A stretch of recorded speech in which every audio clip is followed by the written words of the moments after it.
धर्म परिवर्तन करने के इरादे से किसी व्यक्ति को उसके जीवन या संपत्ति के लिए भय में डालता है,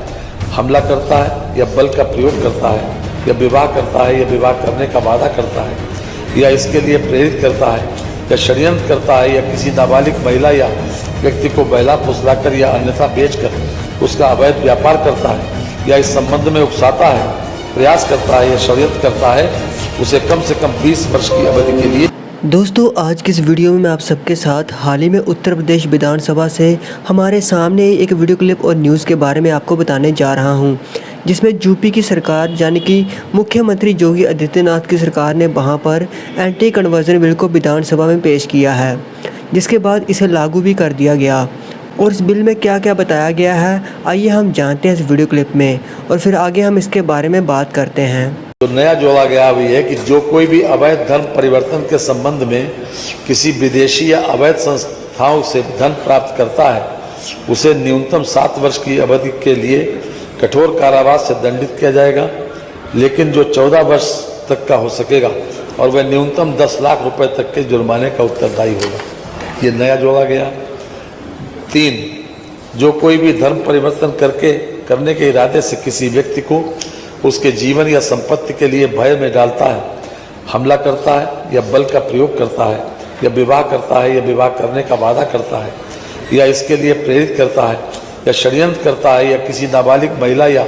व्यक्ति को बहला फुसलाकर या अन्यथा बेचकर उसका अवैध व्यापार करता है या इस संबंध में उकसाता है,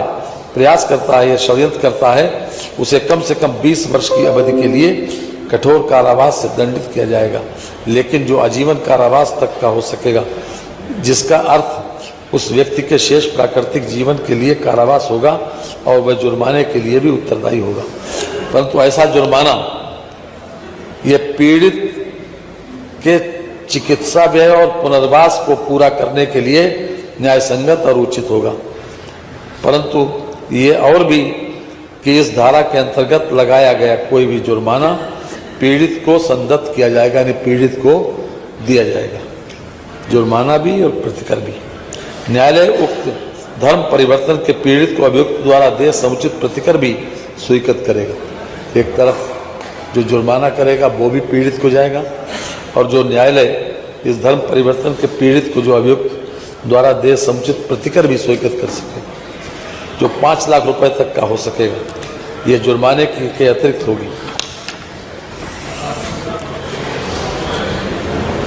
अगर कोई ऑफेंस को रिपीट करता है, जो कोई इस अधिनियम के अधीन किसी अपराध के लिए पहले दोष सिद्ध हो चुका है तथा इस अधिनियम के अधीन दंडनीय किसी अपराध के लिए पुनः दोष सिद्ध होता है, तो वह ऐसे प्रत्येक पश्चातवर्ती अपराध के लिए इस अधिनियम के अधीन उस निमित्त उपबंधित दंड से दुगने तक के दंड से दंडित किया जाएगा। दोस्तों, ज़बरदस्ती या बहला फुसला कर धर्म परिवर्तन करवाना बिल्कुल ही गलत बात है और इस बात से मैं भी सहमत हूँ, जिसके खिलाफ यह बिल लागू किया गया है। और भारतीय संविधान के आर्टिकल 25 के अनुसार भारत के हर एक नागरिक को किसी भी धर्म को अपनाने की और छोड़ने की आज़ादी है। लेकिन आशा है कि इस एंटी कन्वर्जन बिल के बेस पर किसी पर भी झूठे इल्ज़ाम ना लगें, क्योंकि कई मामले ऐसे भी सामने आते हैं जिसमें इस बिल का फ़ायदा उठाकर कई लोग पास्टरों, प्रचारकों या मसीह लोगों पर और अन्य धर्म के लोगों पर कई तरह के झूठे धर्म परिवर्तन के आरोप लगाकर उन्हें गिरफ्तार करवा देते हैं, जो कि बिल्कुल ही गलत बात है। बाकी मसीही लोग कभी भी किसी का धर्म परिवर्तन नहीं करते और अगर कोई ऐसा करता है तो वह मसीही नहीं हो सकता, क्योंकि प्रभु यीशु मसीह ने किसी भी धर्म को नहीं बनाया और ना ही वह किसी धर्म को बनाने इस धरती पर आए, बल्कि वह तो इंसान को परमेश्वर के साथ मिलाने के लिए इस धरती पर आए। बाकी आप अपनी राय हमें कमेंट सेक्शन में ज़रूर बताएं। परमेश्वर आप सभी को आशीष दे।